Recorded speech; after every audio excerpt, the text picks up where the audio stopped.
Hello everyone and welcome. You're here with me, Jen the Taxidermy Witch, and we are getting ready to finally clear up the whole shenanigans with what I've been growing these last 3 years that I thought was mugwort.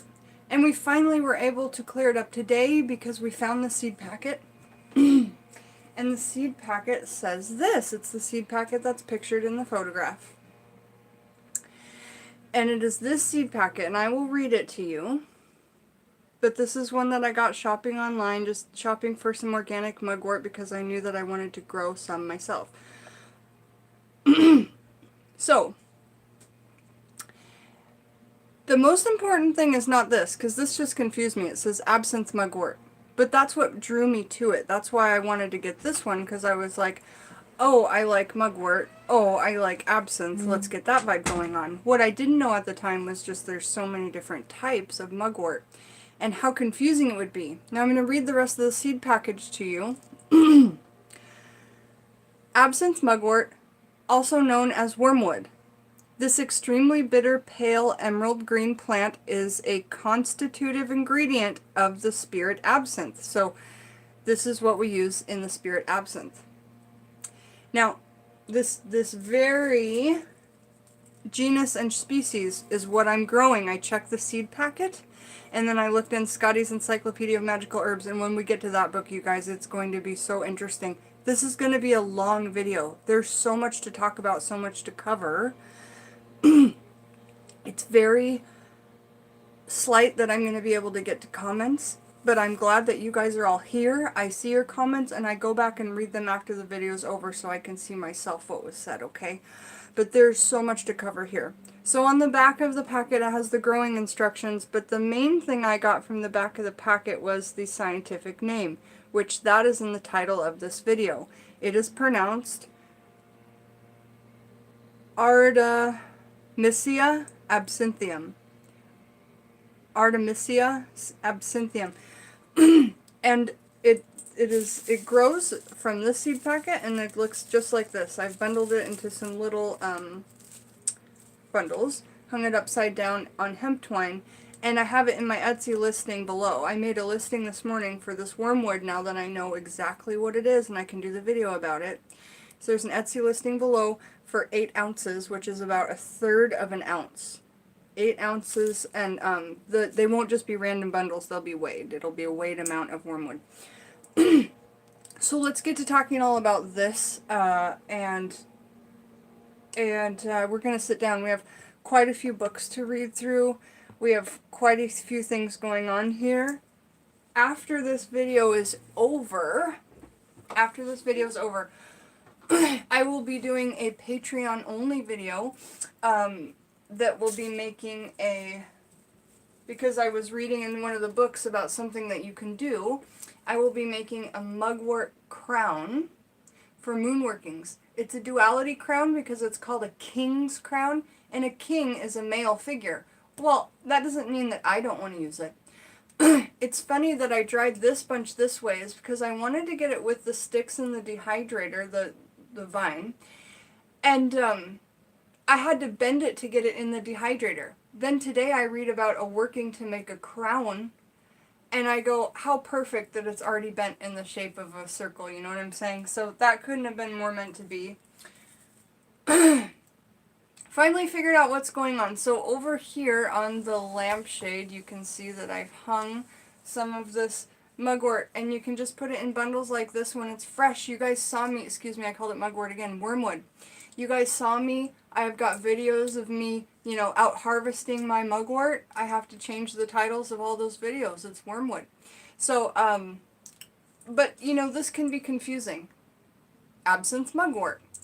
You would think, but I didn't read below. Also known as wormwood. So this is what we use to make absinthe. If you guys don't know what absinthe is, then just go kind of look into it. It is so Destiny, Madam Butterfly. Hey Trisha, how are you? So nice to see you. I can't say hi to everybody, so I gotta stop saying hi to anybody. I got this when I was antiquing. This is an absinthe spoon, they call it. And so now I'll just go ahead and start the reading because there's so much to cover. Now, I don't have a ton of books, but I do have a ton of information within these books. Like, it is a crazy amount of information. So let's get tucked in. I'm going to have a sip of tea. My Patreon is down below attached if you guys want to sign up for that so that you'll be able to view the first Patreon only video going out tonight. If not, don't even worry about it. I'm just trying to do my magical workings on a smaller platform. For safety and privacy and that. Yeah. I've got Claire here with me today, who, ever since I got this doll, I put this little rose in her hand. I'm going to borrow this, honey. I gave her a gift. And this is my 2016, the first batch I ever grew from these seeds. I've been growing from this plant for 3 years now. I put some of this in the rose because I wanted to communicate with spirit through this doll because she has no eyes. So I use her and I work with her for clairvoyance, clairaudience, things like that because she has no eyes, right? Remember in AHS when, what's her name? When the acid burned out her eyes and she couldn't see, but that heightened her clairvoyance. And then at the end where she ended up burning it out again just so that she could have her true sight back. So it's funny because as we'll learn from the reading, I thought this was mugwort, but it's wormwood, and it's just so much more heightened because we'll learn in the reading that wormwood is amazing for spirit work. It's amazing for communication with spirits. So the fact that whether or not that would have been good as mugwort, because mugwort is good for, you know, astral travel, psychic intuition, things like this, psychic awareness. Well, wormwood is kind of like, I suppose, the ultra heightened version of that. So let's get reading. And I'm so glad so many of you are able to join. And I apologize just one last time for not being able to participate in chat. But moderators, if you could please let new people that come in know if they're wondering why I'm not looking or replying. I will be reading these comments after the chat. Okay? So first I want to start with probably one of our most common books. And it's going to be the most kind of, hopefully, explanation between the difference because we're going to read from mugwort and we're going to read from wormwood in this book. Just right now, just to get it off our chest and kind of classify it. Now I have to say that this video is a must-watch because every time I've been saying I've been using mugwort from my garden in this, on my workings, it's been this wormwood that we're talking about. So first I'm going to read, well first I'm going to show you two things in this book. So on page 261 we find wormwood. Okay, here's the picture for wormwood. Now I know you guys can't get a super clear picture, but just note this little detail below where it looks like there's a stump coming out of the edge of that ground. Okay, wormwood, right? Now, we go to mugwort on this page, and I'm sorry folks, but it is the same exact picture.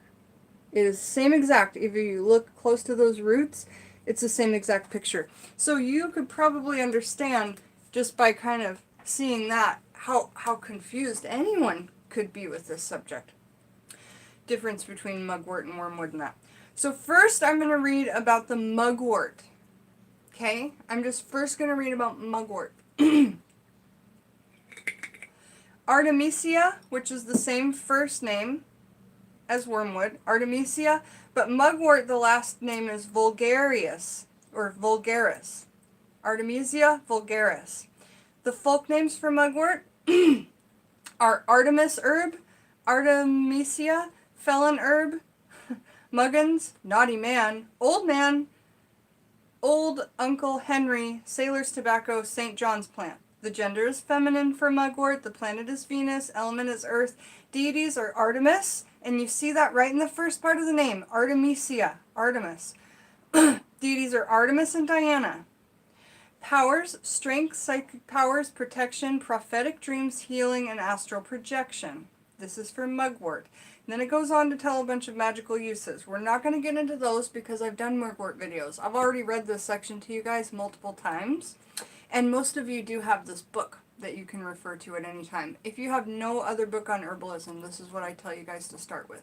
You can create your own spells because of the gift Scotty gave us starting at page 276 and going to page, I believe, 286. Okay, so the next one, which has the same exact picture, the same exact drawing, that he used the same drawing, Artemisia absinthium. And that is exactly what we have in this packet right here, Artemisia absinthium, that we have been growing.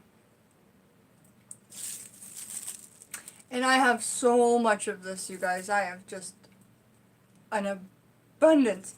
The plant grew to 9.5 feet tall this year. It got so tall that it just fell over in the garden. And it was absolutely gorgeous and beautiful out in the garden. Just for those of you who are wondering, I didn't cut my bangs. I just did a roll under and then I used some bobby pins under there. But yes, thank you. The little Betty Page roll under. Okay, so wormwood. Artemisia absinthium. This is this, okay, period. This is this. It says poison. For internal use, do not exceed 0.5 gram of the dried herb in tea 3 times a day. We are not doctors. We're just reading from books, you guys. Folk names. Absinthe, old woman, crown for a king. That's where this comes from, and we read it in a different book all about the crown for a king ritual, which we're going to do on the Patreon only video, okay? We're going to make that crown for a king. All right, so the gender, though, is masculine. And with mugwort, the gender was feminine, okay? Planet for wormwood is Mars, where for mugwort it is Venus. The element for wormwood is fire, whereas the element for mugwort was earth. The deities, same, Diana and Artemis. And remember, Artemisia is right in the beginning of both of those names. We have Artemisia vulgaris for mugwort and Artemisia absinthium for wormwood, okay? The other deity under wormwood is Iris. The powers for wormwood are psychic powers, protection, love, and calling spirits. Now let's just compare the powers, because I've been using this for quite some time as mugwort because of what the packet says. Okay? But it's awesome because the powers aren't much different. Oh, psychic powers? Yep, both of them. Got it? So that can be easily, and I was using it in like my astral oil, I was using it in my psychic awareness lamp, I use it in spirit calling incense, things like that. And some other things that are the same are protection. It's good both for protection. So it has those two things in common, protection and psychic powers. Okay? But for wormwood, it's also love and calling spirits, and for mugwort, it's also strength, prophetic dreams, healing, and astral projection. So for mugwort, there is a lot more benefits there. But wormwood's got the calling spirits. So for me, you know, it's awesome how I've been using it intuitively to call spirits, and I just had no real idea. I mean, you know, that was just a little gift for her when I was trying to get some spirit communication through her at the same time. So now we're going to go on to read throughout wormwood, since this is the wormwood video. Magical uses. Wormwood is burned in incense designed to aid in developing psychic powers, and it is also worn for this purpose. Carried, wormwood protects not only against bewitchment, so I really need to get this going, but also from the bite of sea serpents. It protects from the bite of sea serpents. And just the fact that it's saying serpent at all protects from serpent bites, I'm kind of thinking that that might go in with my serpent calling kit and my serpent kit and things like that. Protects from bites of sea serpents.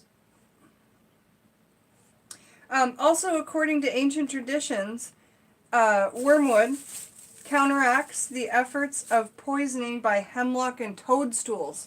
Hemlock shows up in a lot because it's, you know, very powerful in witchcraft. Shows up a lot in those dark, baneful workings.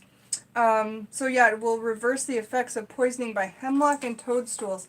but I wouldn't bet my life on its effectiveness. Again, we're not doctors here, we're just reading from books. Hung from the rear view mirror, so even if you had one of these bundles that you grabbed from me, which are about 8 ounces, and you hung it in your rear view mirror, let's see what it would be good for then.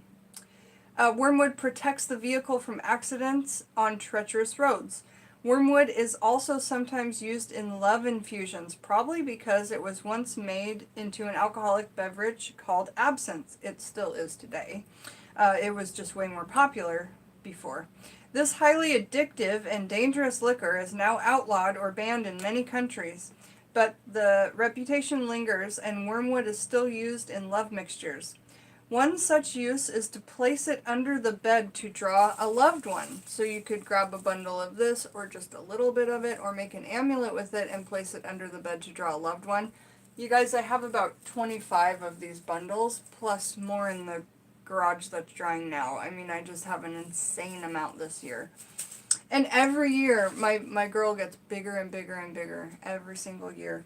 So I've had her for 3 years now. Same plant.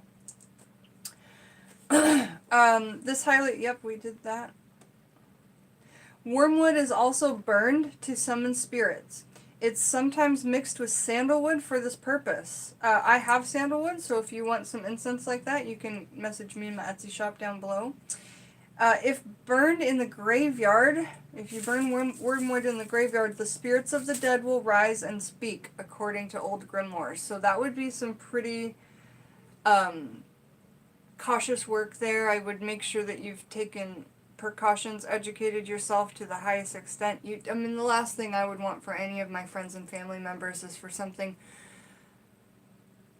negative to attach and follow you home from the graveyard. And please, y'all, even if you don't get my graveyard kit, cover your head.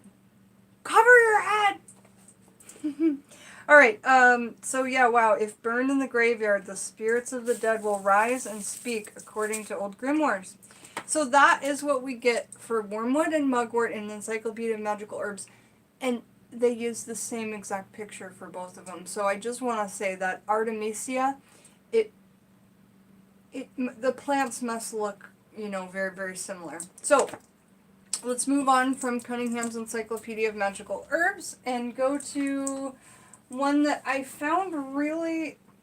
I always find this book exciting, but then it gets into like scientific parts and it gets kind of boring. So I'm going to try and read just the best bits out of here since we have so much reading to you. You guys, in this page, in the Plant Spirit Familiar, so much reading. I mean, and it's all gold.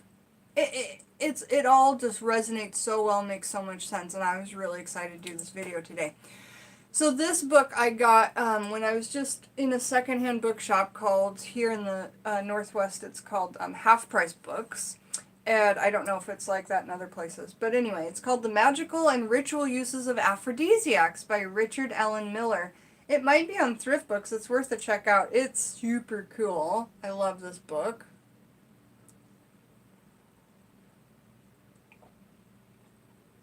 Thanks, Maddie. I appreciate it. Ooh, no dreads. Yes, no dreads. Coming from a hairdresser, that means a lot. I appreciate it. I was worried that some of my hairdresser friends were going to be like, oh, girl, your hair is fried. Yeah, I know. But it's there. Okay, so wormwood, it shows up right here. And that's exactly what my plant looked like in my garden, except bigger and taller. But the leaves themselves, it's exactly what this looks like. And it also has this name, so I know it's exactly what I'm growing. And the best way to know if you know what you're growing is what's in the book is to match up that scientific name, you guys. Really it is. I know that you can't read that super clearly, but... So, there's great things in this book. Mandrake's in this book. Kava Kava's in this book. Domania's in this book. Lots of great stuff. So wormwood, the family is, it's the same family of the sunflower or the aster, and it's in the family called Composiate. The botanical name, again, is Artemisia, absinthe, green ginger, the devil's liquor, or green muse. Geographical location. In most parts of the world, from the United States to Siberia. So this wormwood, you guys, is growing all over the world, which is really magical, meaning I fully believe it was put here so that we could all access it if it's going that far around the world. So the botanical, the habitat, roadsides, waste areas, and near the sea. Near the sea would mean that it wouldn't be harmed too badly by salty waters, which is good for people who live near the sea to know that you can grow it out there.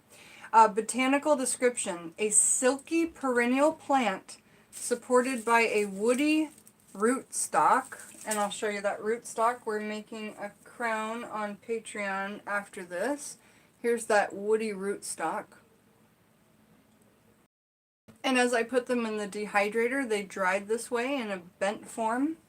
And when I put them in there, I had no idea I was going to make a crown, so it just turned out so perfect and meant to be.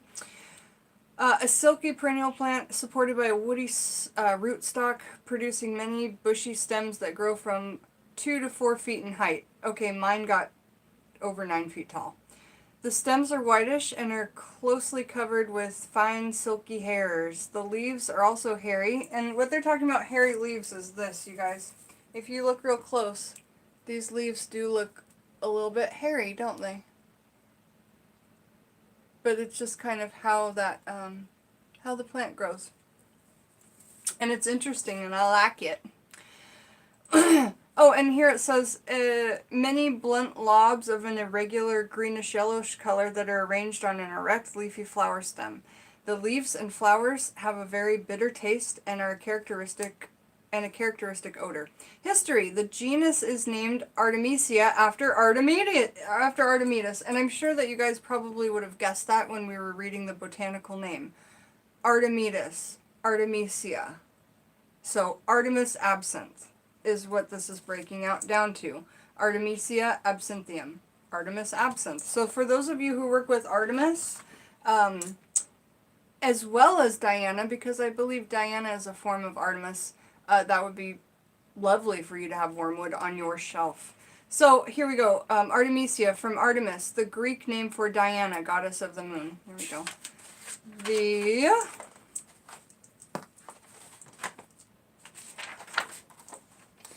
The plant was of some importance among Mexicans who celebrated their great festival of the goddess of salt by a ceremonial dance of women who wore garlands of wormwood on their heads.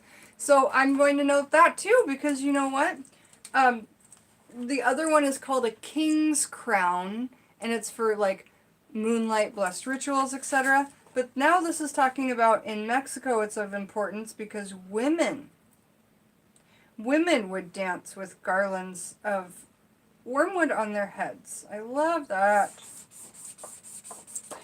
So now we know, and it's just going to be more perfect for the duality. I wanted to make it for female duality because it's for a man, but we have that whole polarity balance of yin and yang and masculine, feminine. An old love charm recommends that St. Luke's Day, one should cut marigold flowers, sprigs of marjoram, thyme, and a little wormwood. These are dried before a fire and rubbed into a powder. I think we looked up St. Luke's Day, and I believe it was June 26th. Someone please look up St. Luke's Day and put it in the comments, please. Thank you, one of the moderators. And then I'll try and say it out loud if I can look up. If I can get to looking up. These are dried before a fire and rubbed to a powder. Now, I wasn't able to dry these in front of a fire per se, but I was able to dry them in my room on my indoor clothes rack around a bunch of candles. Do you guys see my indoor witchy clothesline up there? It's got a couple papaya leaves on it right now, but it's at the top of the screen. And I did a video showing you how I made that witchy clothesline, the indoor witchcraft clothesline. And, you know, I did my best version of drying it around a fire because my fireplace is gas, so I don't have like a fire that I could dry it in front of. So I also, funnily enough, did that on my own intuition. An old love charm recommends, right, okay. These are dried before the fire and rubbed to a powder. And once they're that dry, you can literally just rub this mugwort in your hand, or excuse me, wormwood in your hand, and it will powder up. They are then simmered over a slow fire in a small quantity of honey, virgin honey, so raw honey, and vinegar. You guys, please do the raw honey. Honey in a honey bottle, a lot of times there's not even honey in it. You should then anoint yourself with this mixture when going to bed, saying the following: Saint Luke, be kind to me. In dreams, let me know true love. See. And then it goes into say the whole like chemistry of it, which I'm going to skip. But if you're interested in chemistry molecules, there you go. Absinthe is a green-colored liquor flavored with oil of wormwood, anise, marjoram, elecampane, and several other herbs. This concoction has an almost instantaneous aphrodisiac effect. Aphrodisiac is when you feel sexually aroused, on both men and women, also acting much like a narcotic. Okay? The maximum non-lethal dose orally of thuojone is 75 milligram per kiloliter of body weight. It is not as toxic as reported, with the intake of thuojone in the ounce of traditional absinthe drunk by a 150-pound person being 50 times less than the doses required to cause a minimum toxic reaction. Most now consider the most harmful ingredient in absinthe not to be wormwood or thuojone, but the drinking alcohol, ethanol. Absolutely. You guys, I'm sure that alcohol in this case is much more toxic than the actual wormwood itself. I've actually been drinking what I thought was mugwort tea for the last 3 years, and it's been wormwood tea. So, thank goodness it wasn't something I didn't, thank goodness it wasn't something toxic, but obviously I wouldn't have gotten so close with that seed packet there. But this is what we're talking about here, guys. We're talking about Artemisia absinthium, wormwood. Beautiful, beautiful stuff. Very, very connected with it. The primary effects: narcotic, analgesic, affecting the cerebral cortex of the brain. It depresses the central medullary part of the brain, the area concerned with pain and anxiety. There you go. So you could use it in pain and anxiety workings, because it affects that medicinally. Sure, why not? Preparation. The herb is either smoked or prepared as a liquor. I will repeat that. The herb is either smoked or prepared as a liquor. That is right. I don't recommend it, but you can make like an absinthe spliff, where you mix this with marijuana or tobacco. And the reason I know that is, again, because this whole time, for the last 3 years, I thought I was making mugwort spliffs. I wasn't. I was making wormwood spliffs. I'm saying spliff, S-P-L-I-F-F. It's like herbs rolled up in paper, a combination of herbs. So here we go.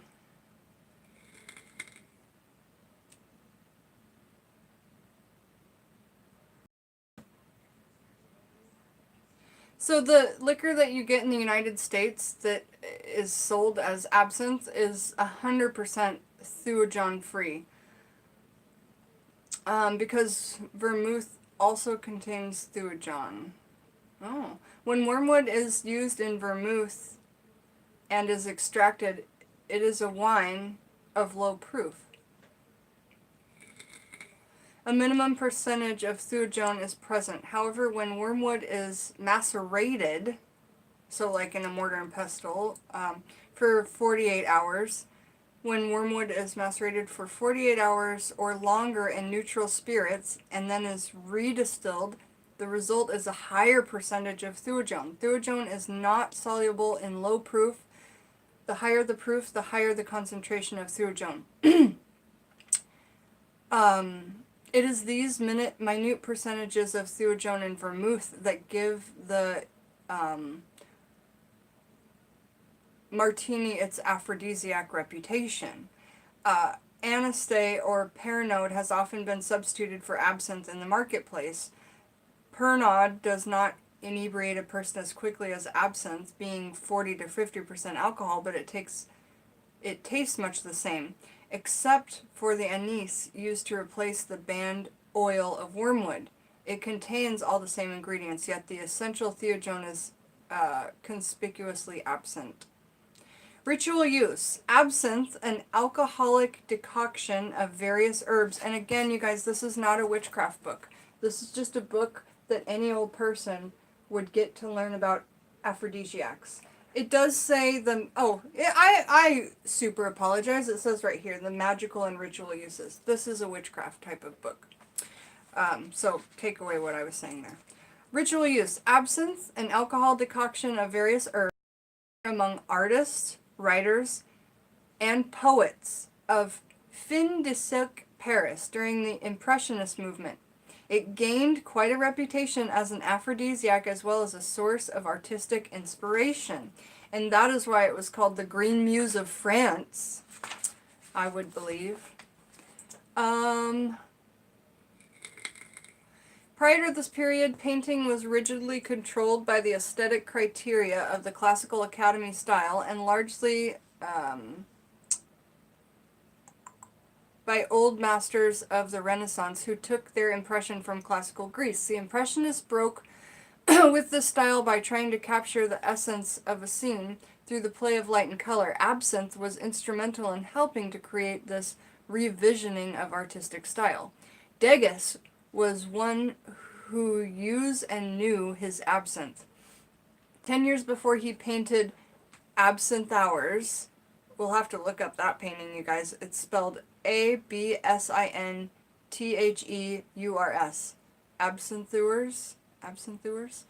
Eleanor Manet, then the leader of the Impressionist movement, cautioned him to stop painting classical Greek bullshit and concentrate on rendering just what the eye sees. Impressionism was the first artistic movement organized entirely in cafes. Therefore, Impressionism and absinthe became synonymous. Perceptions irrigated by great quantities of absinthe transposed the world to see a series of points, dots, smudges, washes, and smears. Rimbaud claimed that by deliberate intoxication, the conscious mind would open to the ineffable.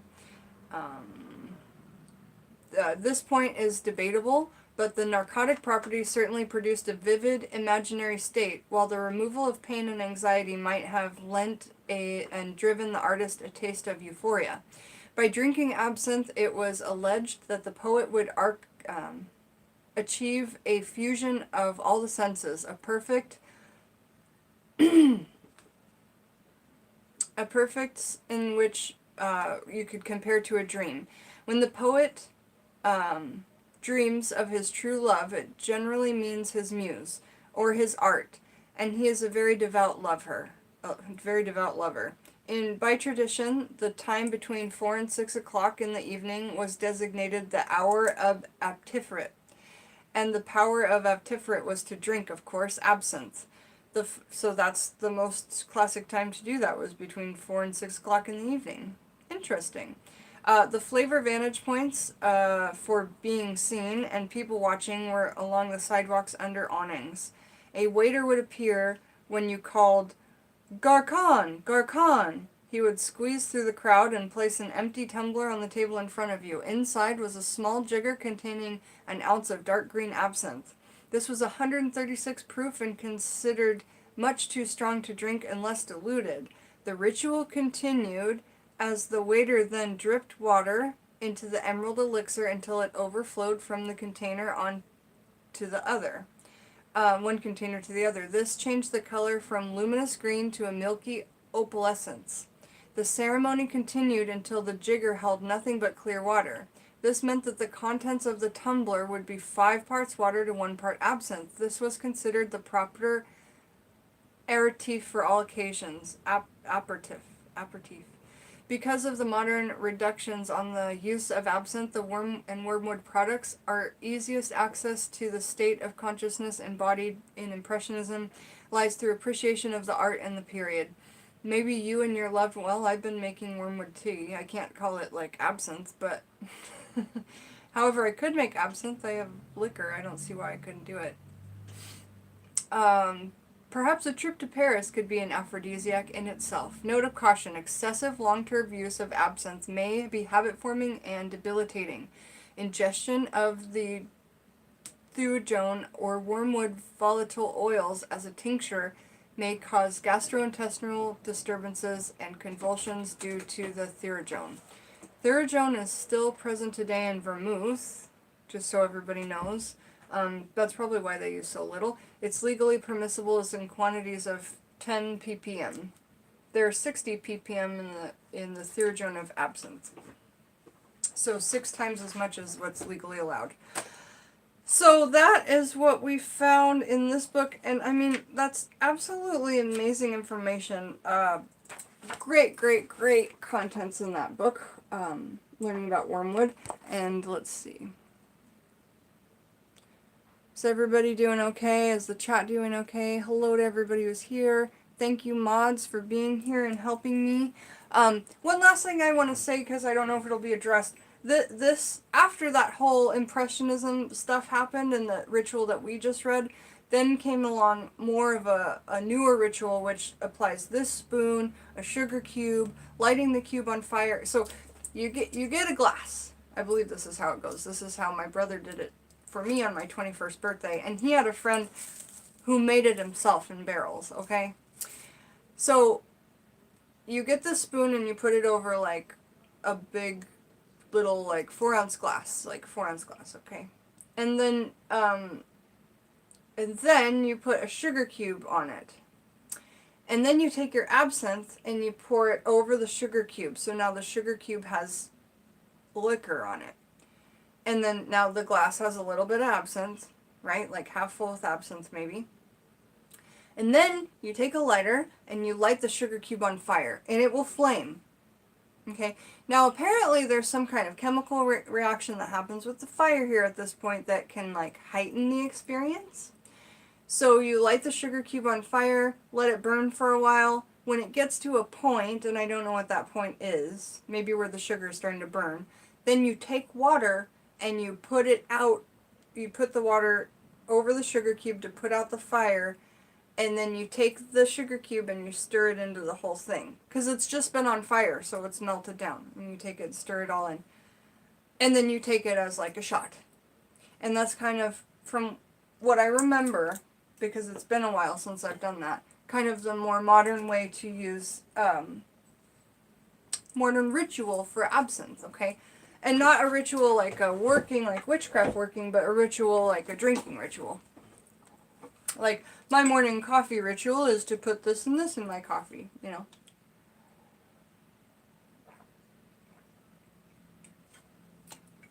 Okay.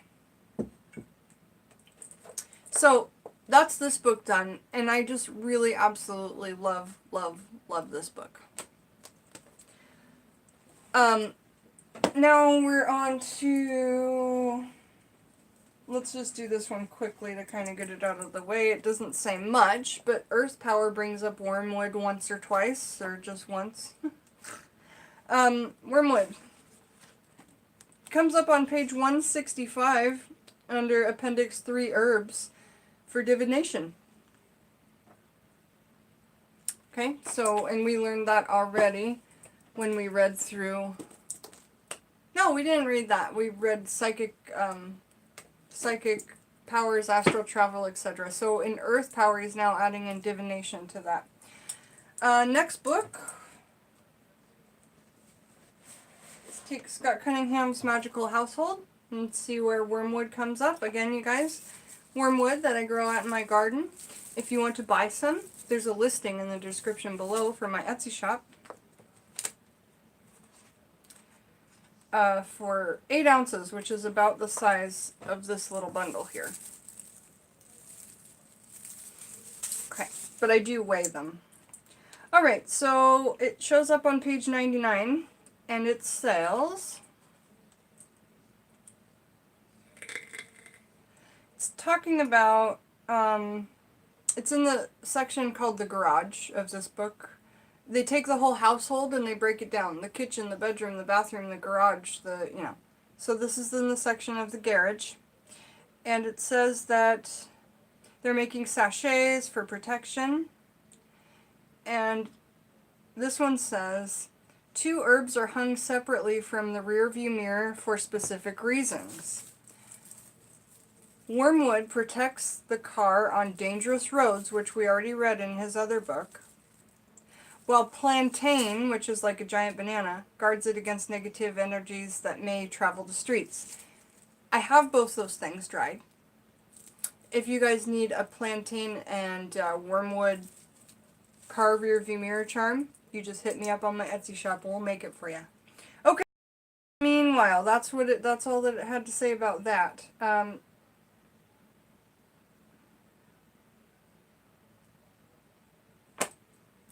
Magical Household by Scott Cunningham and David Harrington. That was the collab book that they did together. So let's take Scotty's last book that I've got here, called Magical Herbalism, The Secret Craft of the Wise. I love the art on his books.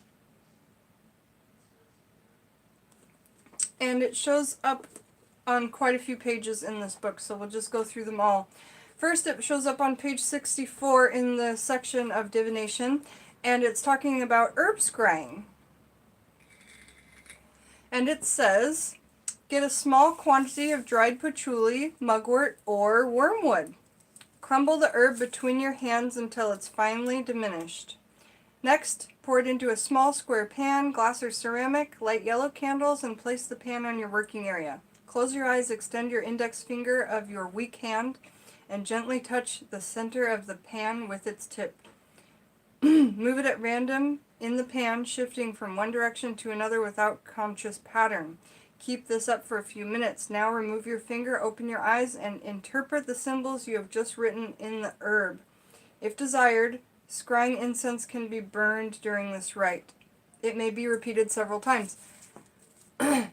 What better thing to burn for scrying incense than the wormwood itself? Because as we were learning before, if you were trying to, be in contact with spirits, wormwood, Now here's something else that's quite interesting. As I was reading that, I was remembering that, like I say, I grew this. I thought it was mugwort because of what the seed packet said, absinthe mugwort, not realizing that it was wormwood. And I've been doing these, I get moonblessed sand. I've made a video on it. And what I thought was mugwort, but it was wormwood. And I would put that in the sand and I would close my eyes and just draw in the sand and scry that way and open my eyes and see what I came up with. So, same thing with wormwood. I think that's awesome that I was actually doing that without knowing it. So, crazy stuff. Alright, next, it comes up on page 91 and it says wormwood is under the category of air. So earth, air, fire, and water. Wormwood comes up in the category of air. Okay, now next, on page 209, like I say, this book, inside of this book, it has a mini, like 115 of like your most strongest herbs or your most 115 go-to herbs, whereas this has hundreds. But there's a little category in here, and let's see what it says inside on that page. So this is page 209, and it reads, Wormwood, Artemisia absinthium, folk names, old woman, absinthe, absinthe with no E, crown for a king, gender hot, planet Mars, element air, associated deities Diana and Iris, protective, or part used, the herb, basic powers, so this is the part used.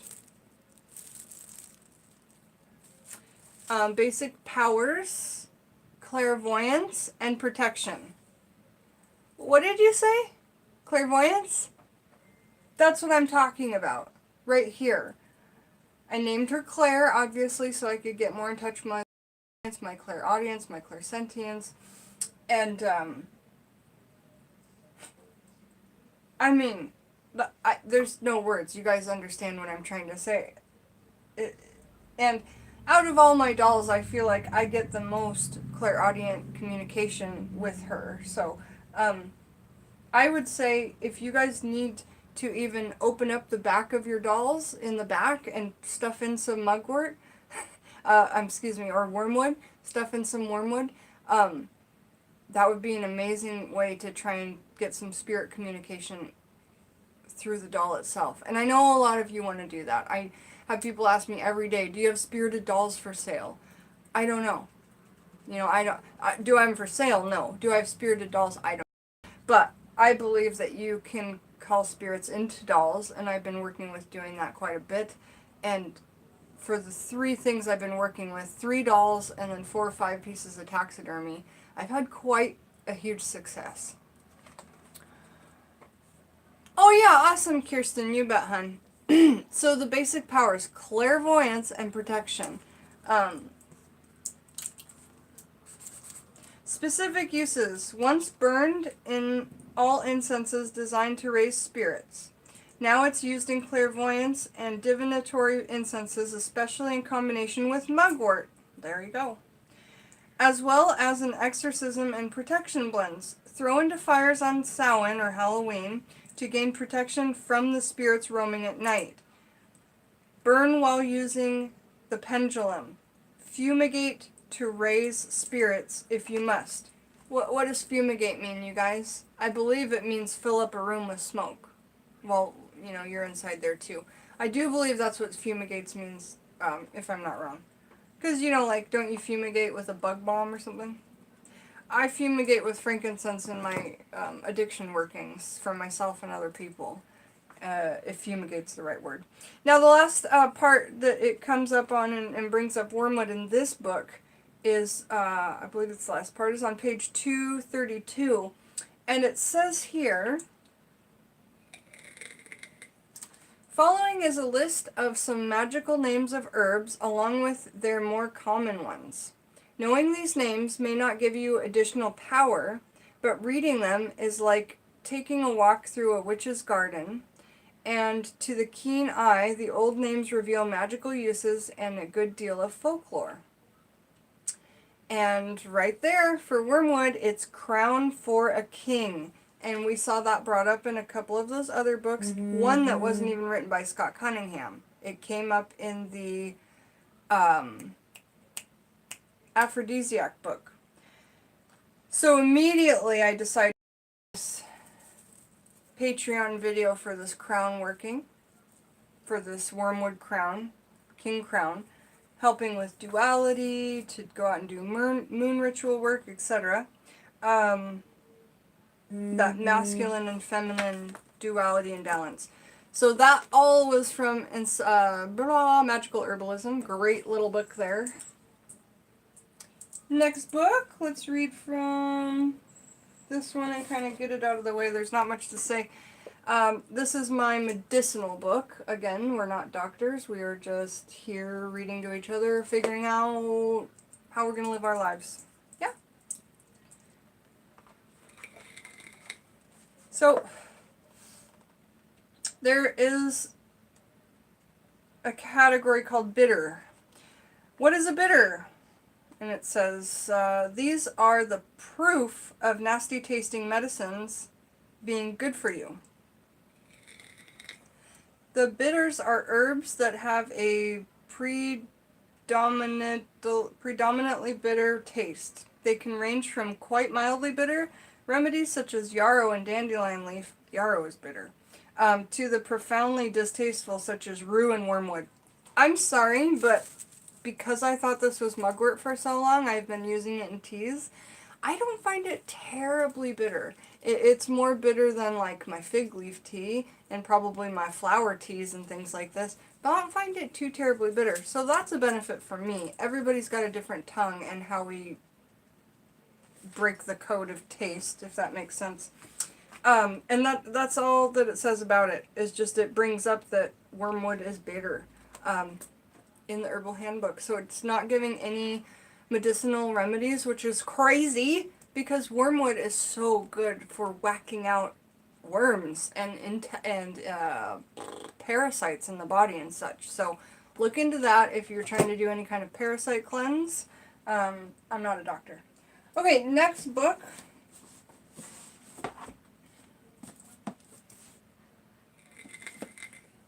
This is a good book.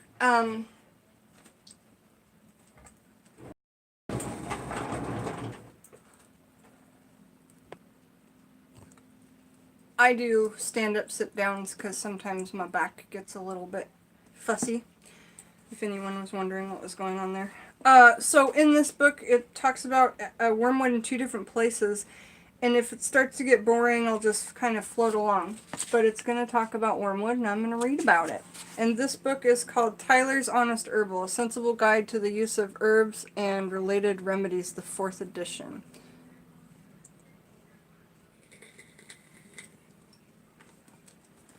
Okay, wormwood. As he watered the green stuff in his glass, and the drops fell one by one. Robert Service, The Shooting of Dan McGrew. Long before the man from the creeks had filled dangerous Dan McGrew full of lead while under its influences, the herb known as wormwood or absinthe had acquired a sinister reputation. Although native to Europe, this shrubby, odorous plant, Artemisia absinthium, L, of the family Aristocanthe, has been naturalized in the United States and occurs widely in northeastern and north central regions. As its common name wormwood implies, the herb was once used as to destroy intestinal worms. Its leaves and flowering tops were also used as an aromatic bitter or tonic, a diaphoretic, and a flavoring agent. The late Ewell Gibbons recommended 3 different formulas for wormwood preparations, including one which would cause the user to dream of his true love. This is not a witchcraft book. This is just an herbal book, and that's the point that I want to state. Right there. Right here, right there. This is just an honest herbal book for anyone. And right there it's giving you some lore. So I'm going to highlight that.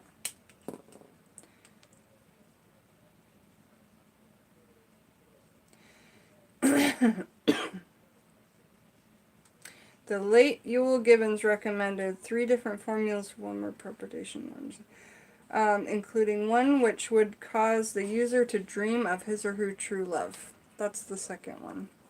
For reasons I shall explain, none of these can be endorsed. Wormwood is still employed in small amounts to flavor some of the aromatic alcoholic beverages, including vermouth, and to impact a fragrance in certain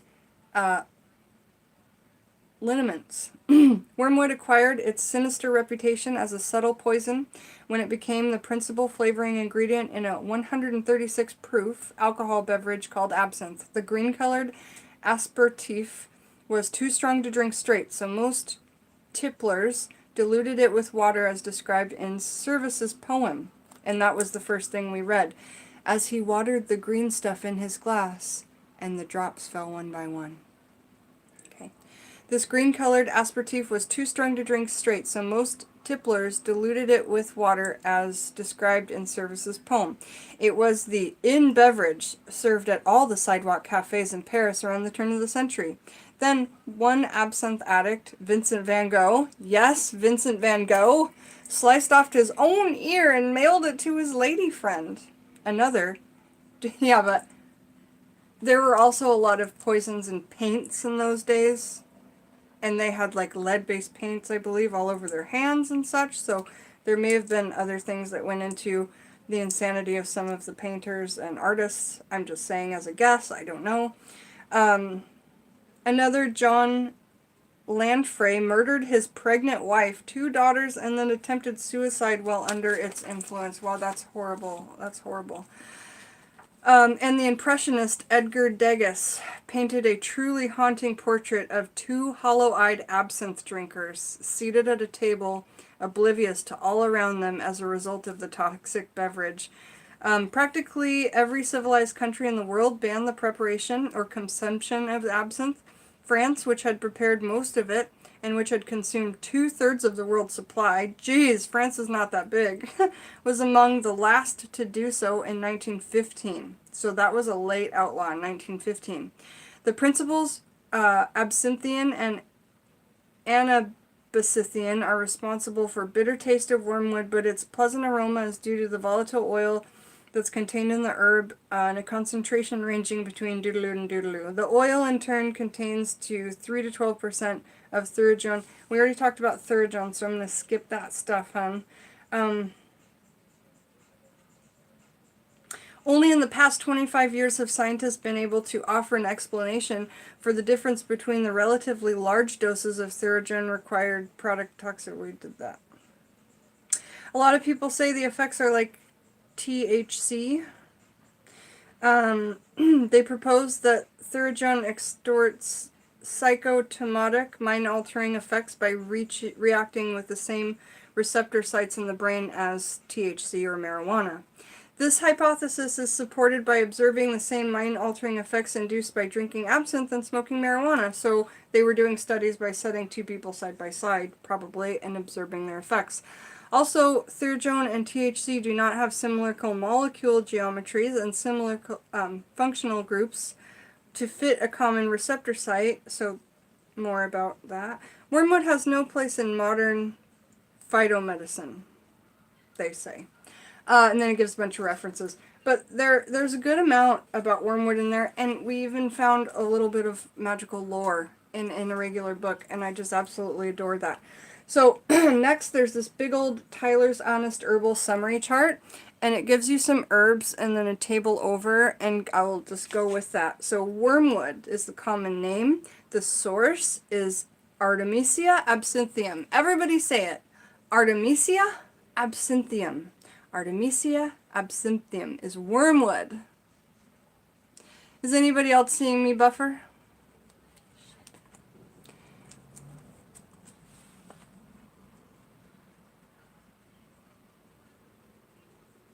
How to stay motivated, Gabriel? Sure, I'll pop in. How to stay motivated? Well, magic works and law of attraction works. And if it didn't, I would have got bored a long time ago. Long time ago. So how to stay motivated? Maybe if you get reading, doing more reading when you don't want to do actual magical workings. Just keep reading, and that always gets me really motivated. And you guys see me get motivated when I'm reading books, you know.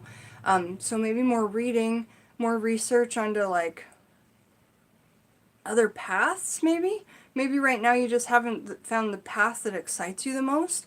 And I mean, within witchcraft, there are so many different avenues that you could go. Maybe work with a different deity, or if you haven't worked with a god, a goddess, a deity, or a saint, maybe you could try working with one, or, what else gets you guys excited and motivated? Meditation definitely helps me with my workings. I will keep reading. We're good? No more buffering? We're good. Okay. Yes, Artemisia absinthium. Absinthium. The part used, the leaves and the tops. The principal uses. It's a tonic, it's a mind-altering action, and it's a flavor. Okay? Apparent efficiency is effective, safe in normal individuals. And then it says probable safety, ineffective, not safe. So you take that for whatever you want to take it as, but I've told you how I use it. I also put it in my flying ointment, so I'm using it in a topical fashion as well. I smoke it. I drink it in tea.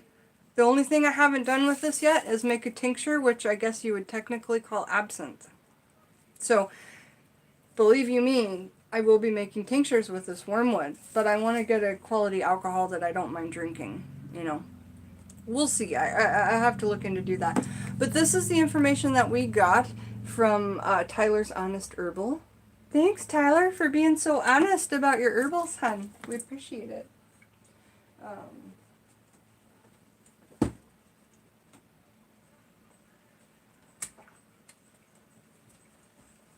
So we have 2 books left. When I'm done with these 2 books, don't think we're not have much time. These are the 2 longest books. This is the 2 books with the most information, okay? So we've got The Drunken Botanist, and I think there's 3 pages on Wormwood in there. And then we have The Plant Spirit Familiar. If you guys have not looked into this book, you must increase your reading. you must increase your bookshelf. But I couldn't get it to rhyme with bust, so, or must, or, oh, I got it.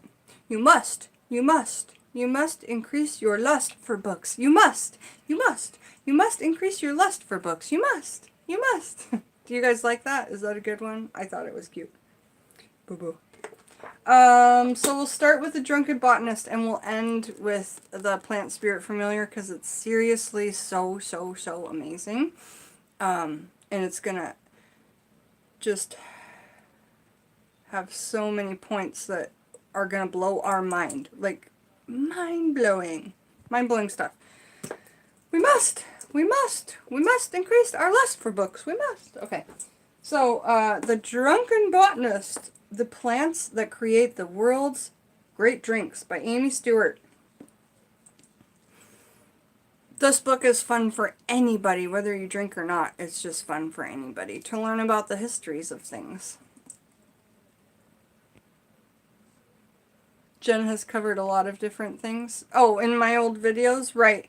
If you guys are ever wondering if I've done a video on something, now that I have almost 900 videos, all you do is you go to the YouTube search bar and you type taxidermy witch and say you're looking up blueberries or elderberries or the deer animal spirit, or bears or amethyst. You just type in the taxidermy witch and what you're looking for. Taxidermy witch graveyards, taxidermy witch mangoes, St. John's wort. I've done so many videos just like this where I go through all my books on one topic and I put them all together for you guys and I read from them all. So that is the best way to kind of see if I've done a video on something besides asking me. I never mind if you ask me, and then and a lot of my mods remember too. Ricky remembers a lot of my videos. So in this book, Wormwood comes up 2 times. Let me figure out where it is on this page. Oh, yes. It's talking about France and French wine. And then it goes on to say that because wine was in short supply during the outbreak of the Spanish missionaries who brought the grapes there, absinthe became the drink of choice in cafes. So that's why that happened in the first place. Rumors of its toxicity are greatly exaggerated, while it is flavored with wormwood, Artemisia, Absinthium. Artemisia, Absinthium. It was never the plant itself that drove drinkers crazy. It was the extremely high alcohol content. So that is now the 3rd book we've read that from. Okay. Absinthe was bottled at about 70% ABV, almost twice as high as brandy. Whatever the reason for its perceived social ills, the winemakers were all too happy to join the French temperance movement in advocating for a type of prohibition that would ban absinthe but protect wine, which was seen as a healthy and moral drink. Although the French wine industry recovered, American farmers were... Okay, and then it goes on to talk about French wine.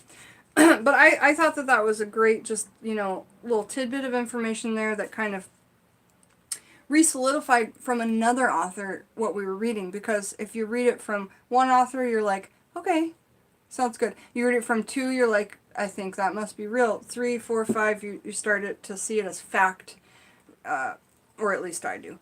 So here we go on page 202 to 203. It talks about wormwood. Okay? And it says right here, guess what? Grow your own. Hey, guess what, book? I did. I sure did. I went and got seeds. And we planted them in the ground 3 years ago. And now every year the plant comes back. So let's talk about it. Wormwood, grow your own. Full sun, low water, hardy, to 20 Fahrenheit to 29 Celsius. 20 Fahrenheit to 29 Celsius. So anyone who finds absinthe intriguing should try growing a little wormwood. Not to drink, as making any sort of decent absinthe requires a still. Good to know. But simply because it's a beautiful and interesting plant. Absolutely. Yeah! Mystic plant, for sure. Absolutely. Oh, I have so many poppy seeds, Ricky. I have 4 types of poppy seeds right now. And I'm making, oh god, I have poppy rattles as well, you know. Poppy rattles. Addiction magic, you guys. Poppies. Alright, so back to the wormwood. I need to stop reading comments. So, try growing a little wormwood. Not to drink, as making any sort of decent absinthe requires a still, but simply because it's a beautiful and interesting plant. Many species are available at garden centers from mail-order nurseries specializing in herbs. All of them sport exquisite, finely cut leaves. This one you're looking for is rarely labeled wormwood. There you go. The only place this says wormwood on this entire packet is right down here where it says, also known as wormwood. You know, it doesn't say wormwood up here in bold in the title. But here we go. The one you're looking for is rarely labeled wormwood. Ask for it by its Latin name instead. What's its Latin name, you guys? That's right. It is Artemisia absinthium. Artemisia absinthium. So go to your nursery and ask for starts of Artemisia absinthium, or go online and get Artemisia absinthium seeds. They are not hard to sprout, you guys. They're not hard to grow. And the plant in 1 year, my first year the plant was about 4 feet. My second year it was about 6 feet. And this year it was 9 feet tall and fell over in the garden. It gets bigger and stronger every year. Okay. So, the one you're looking for is rarely labeled. Instead, ask for it in its Latin name. The plant can survive winter temperatures as low as negative 20 degrees Fahrenheit, but prefer a warm Mediterranean climate. Planted in full sun, but don't worry about giving it a rich soil. Poor, well-drained soil is all that it wants. The plant will eventually reach 2 to 3 feet in height. Okay, mine got enormous. And width, but it can get leggy if it isn't pruned. Oh, okay, so maybe mine, I wasn't pruning it right. To maintain a well-behaved mound, okay, shear back half of the foliage in June. Oh, okay, so I should have sheared the height as well as the leaves in June. Good to know. Wormwood isn't recommended as a cocktail mixer because the flavors are harsh and difficult to manage in a drink. Remember, it's really bitter, you guys. Still, if you're planning on inviting some poets and painters over for an evening of absinthe, cut a few branches and bring them indoors to invoke the spirit of the green fairy. Yes! And that's so funny, because remember I told you guys I was beating myself with mugwort after the shower, the fresh branches? It was wormwood. The whole entire time I was cleansing myself with those big wormwood branches. When they dry, these are small ones, but when they dry they look like this. But I just thought that felt, and it was just something that I came up on with my own. It was so cleansing. How would you grow it in ground that has a lot of clay? I don't know. Hybrid Morningstar, that's a great question. My housemate would know the answer to that, as he's the gardener.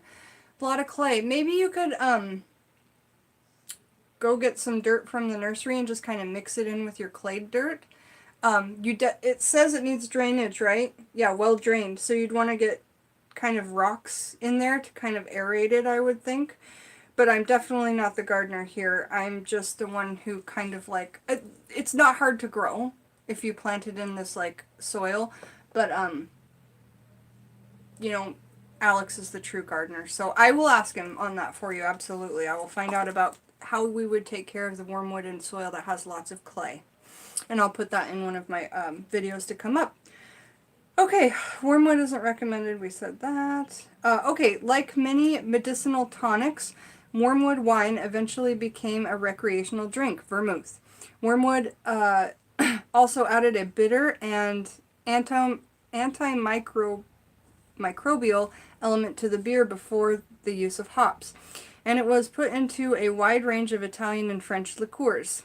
Also, Absinthium is the best known species. Several other species native to the Alps and collectively referred to as the genepi are also used in liqueurs, including a liqueur called genepi that perhaps best captures the actual flavor of the herb. These tend to be small, rugged plants, some only a few inches tall, that thrive in tough, rocky conditions. The wild species are protected and can only be harvested under some very limited conditions. My goodness, how badly I would love to get my hands on some of that. And probably just for me, why would I want to get my hands on it? Because you're not really allowed to have it, which to me makes it so magical. Rumors of wormwood's dangers are greatly exaggerated. While the plant does contain a compound called thuojone, and it's going to talk about thuojone again, that could cause seizures and death in very high doses. The actual amount of thuojone that remains in absinthe and liquors is actually quite low. The stories of absinthe causing hallucinations and wild behavior among France's bohemian set in the late 19th century are mostly false. Perhaps this was caused by the extraordinarily high alcohol content of the absinthe.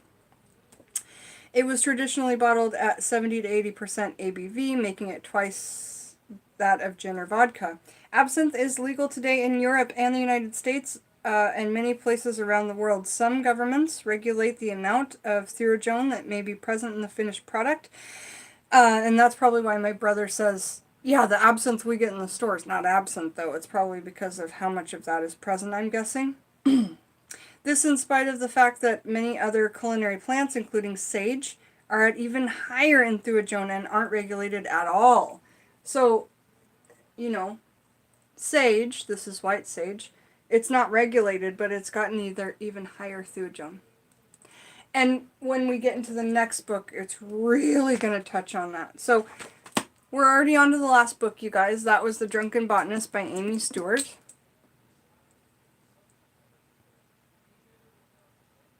Yeah, Joyce Jordan, if you have any more datura that you want to part with, I am all about it. The roots, the seeds, the pods, the leaves. I would love any and all of it. And Joyce Jordan, I told Alex about what you said about that trumpet flower being in the family of the datura and very, very poisonous. So don't worry. Hey, Black Moon Coven's here! You're never here! I'm so glad you're here! Woohoo! So, Black Moon Coven, I sent you something that was called mugwort. I said, you here, I'm sending you some mugwort from my 2017 garden, right? It's wormwood. And that's the research we finally figured out because I found the seed packet. After all this time, I found the seed packet. It says absinthe mugwort, also known as wormwood. But the real information came from finding the technical name, the scientific name, which is Artemisia absinthium. Artemis absinthe. Okay, so there we go. I've got loads of it on the Etsy shop for you guys to do your own things with.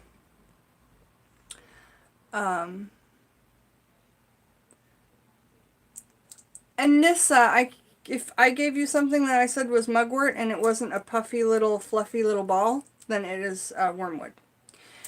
Okay, if it looked like this instead of puffy little fluffy balls, if it looked like this, it was wormwood. Yeah, I mean, this whole time I've been using it. It has some similar powers and abilities, but I mean, it's so good for spirit calling. Okay, good, Anissa, you figured it out. Perfect. Alright, so the last book we're reading from has so much information, and that's why I save it for the last. This is The Plant Spirit Familiar by Christopher Penczak, I believe his name is. You got some pictures of mandrake roots on here, of psychedelic mushrooms, you know, lots of pictures on the front here. I believe this is that trumpet flower. Hey, Joyce Jordan, is this the flower I showed on the channel yesterday? It sure looks like it.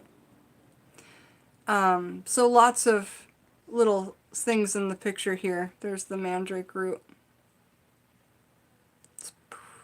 probably a poppy. I don't know. But I love this whole, like, floor here. Devil's trumpet.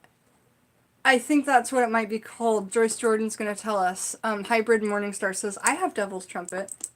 Joyce. And Jen, I will save any seeds and extra pods. Awesome. Joyce needs to have a shop. She has so much to offer.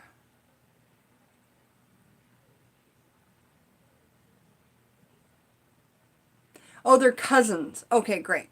Got it. Cousins. Okay, so moving along, I'm going to go to the first part of this book where we read something. And that appears on page 126. There's about 10, 12 times that talking about wormwood comes up in this book. So it comes up here on page 126, and it says this. Wormwood, or Artemisia absinthium. Say it again, you guys. Artemisia absinthium is the brother to the more well-known mugwort. And right next to it, I wrote, finally! Like, finally we have an answer to this boggling question. So I'm going to say it again. Wormwood, or Artemisia absinthium, is the brother to the more well-known mugwort. While mugwort opens the psychic senses, wormwood is used to call spirits and summon those entities with whom you desire communication. So particularly if you are working with your ancestors or a certain deity or a certain god or goddess, you could certainly burn wormwood. And I will be adding wormwood to my spirit calling incense, which I've made. Thistle is also a really nice one to add into your spirit calling incenses. But yes, and when, wormwood in the graveyard. If you ever want to burn wormwood in the graveyard, it's meant to rise the spirits within the graveyard. So don't take that working lightly, y'all. Don't take it lightly. Wormwood is used to call spirits and open the psychic senses. It can be protective, warding off unwanted spirits, just as it medicinally works to ward off parasites. And that makes so much sense. It wards off parasites in the body, aka worms. That's why it's called wormwood, right? I think. And it also wards off negative spirits, aka spiritual parasites, right? And other unwanted creatures in its role of as a vermifuge. I don't know what a vermifuge is, but someone should tell us in the chat. V-E-R-M-I-F-U-G-E. I don't know what a vermifuge is.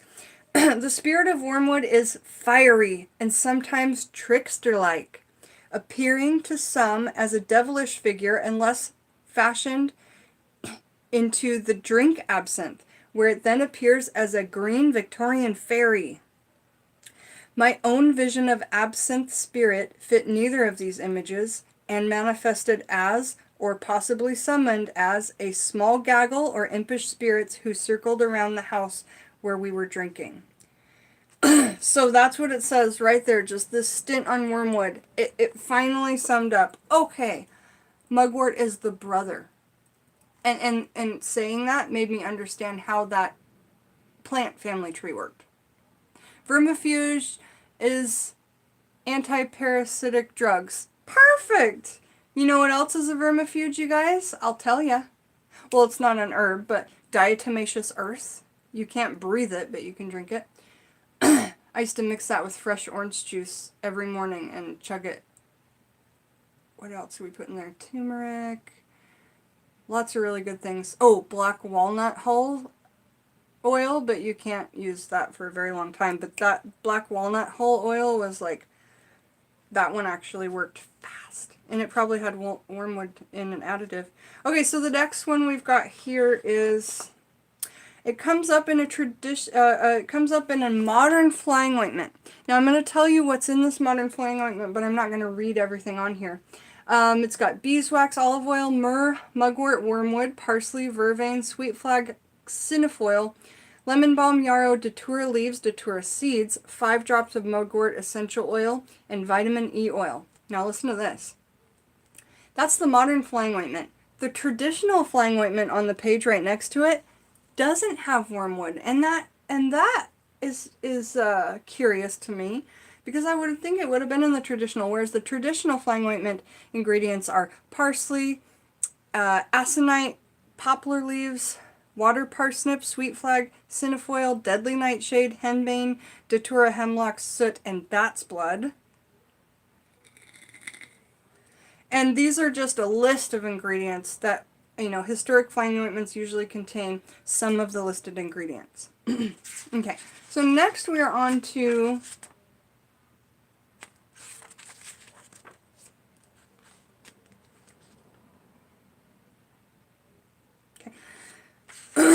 Artemisia. We're just going to read the section entitled Artemisia, okay? Because remember, this is Artemisia absinthium. And mugwort is Artemisia, I think it started with a V, Visorium or something. So Artemisia in general is this family, okay? The Artemisia genus of plants has, it's the genus. It's the genus. And then the species, I believe, is the Absinthium. So Artemisia, the Artemisia genus of plants, has long been associated with magic, shamanism, witchcraft, and healing, with varieties found all over the world ranging from common mugwort to the sagebrush used in Native American smudging rituals. They're named for the Greek goddess Artemis, known as Diana to the Romans. The Artemisias are sacred to the moon, for she is a moon goddess, and Artemisias are generally known to promote psychic ability. Common mugwort, or Artemisias vulgarius. Thank you, spirit guides. I see what you've done, and I appreciate it more than you know. Sorry. I have to give gratitude when I see it. Something happened I don't need to explain. The Artemisias are sacred to the moon, for she is a moon goddess, and Artemisias are generally grown to promote psychic ability. Common mugwort, or Artemisia vulgarius, is used in tea, which is what I thought that I was doing here. But this is Artemisias absinthium. Okay? So, mugwort, or Artemisias vulgarius, is used in tea, incense, and essential oil to promote psychic ability and lucid dreams. Ooh, there you go, Black Moon Coven, lucid dreams. I learned so much on lucid dreaming from you, especially the pinching yourself while you're awake. Pinching yourself while you're awake. I've been doing that for like months, ever since you talked about it. Okay, so here we are. If you guys aren't subscribed to Black Moon Coven, you must, because I watch every single one of her videos, and I'll just be honest, I don't have tons and tons of time, so most of my friends' videos I don't get to watch from start to finish, but every single one of hers has me on the edge of my seat, and I think her name is Baba Yaga. Your Baba Yaga altar is like sending me over the moon that you have my items right there. Do you have the Wormwood there with your Baba Yaga altar? I'm so intrigued, but you guys should all hug her channel because she is amazing. So the most ethogenic of the Artemisia family is wormwood. Entheogenic. Entheogenic. The most entheogenic, can someone tell me what that word means? Entheogenic. Of the Artemisia family is the wormwood, Artemisia absinthium. It has been both treasured and feared as a major ingredient in the potent drink absinthe. Known for possessing a higher content of thurogone, we're all going to know that word by the end of this. I hope I'm saying it right. A psychoactive chemical found in Artemisias, absinthe is said to distort time and space, facilitate the creative process. So use this in your workings if you need to facilitate some creativity, y'all. Or if you need to make someone get out of their head and not understand time. You know what I mean? Like it alters your conception of time and space. So that would be, in my mind, a good way to kind of slow somebody down if you needed to catch up, to say it kindly. So absinthe is said to distort time and space, facilitate the creative process, and ease contact with spiritual entities. Meaning, I would assume, that it might be easier for the practitioner that is not used to a lot of spirit contact to then be at ease during that contact. I'm not completely sure, though. Next, we are reading on, and it is indicating that it has no hallucinogenic properties and that absinthe is no more potent than any other alcohols. Magical practitioners who use absinthe in ritual do not notice a potent effect. Okay. Next, it comes up in a casting powder, and I'll read to you what's in that casting powder.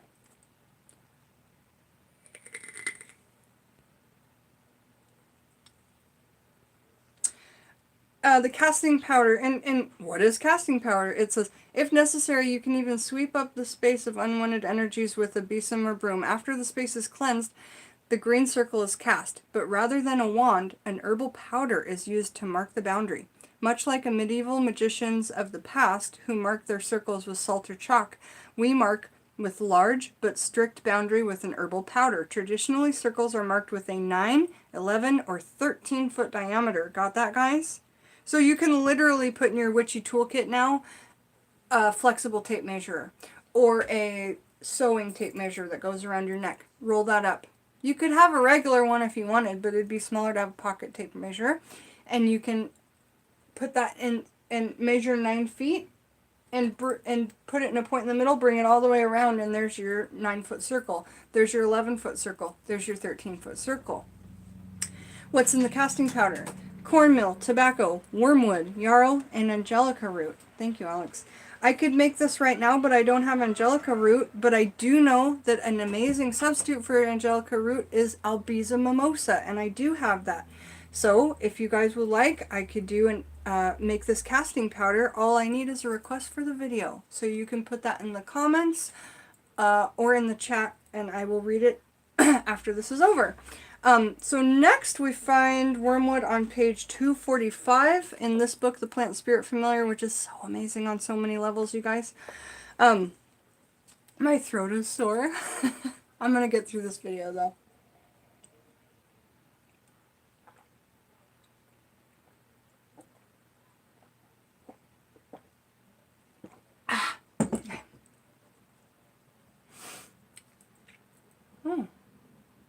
I just found a new thing to do with a grapevine that I never saw before. I'm just going to say it because it's here and I feel the need to. Grapevine step. To dance the grapevine, simply take the foot furthest from the direction you are heading and swing it in front of the stationary foot or leg so that your legs are crossed while standing for a moment. Then the sanctuary leg is swung in the direction of the dance to bring the legs together uncrossed. This motion is then repeated without the foot as it's furthest away, swung behind the stationary leg. So if you're moving clockwise facing inward, what the heck? What is this for? I'm going to stop reading. That was nuts. I'm always looking for more things to do with grapevines, so. And I added grapevines and raisins that I dehydrated myself, and raisins dehydrated on the vine for gossip removal workings. You guys, gossip removal workings are something I believe I made up myself. But it's when you actually, if you've got people that are slandering you, gossiping about you, even trolling you or something like that, you can do a working where you just pull the grapes off the vine with intent, and you know, you're picturing those being the people, and they're being plucked off the grapevine. Why does grapevine matter? Grapevine is traditionally a turn of phrase meaning the gossip channel. So I thought, what better way to do it than, like the California raisin said, they heard it through the grapevine. Take those people off the grapevine, you know. Or you could bind their mouth up. You could just bind up their hands and their mouth, and that's completely effective too. I have people in this chat right now that can attest for that. Okay, and that person's over in Wales. Alright, so now we're going to talk about wormwood. They give it as a fire offering.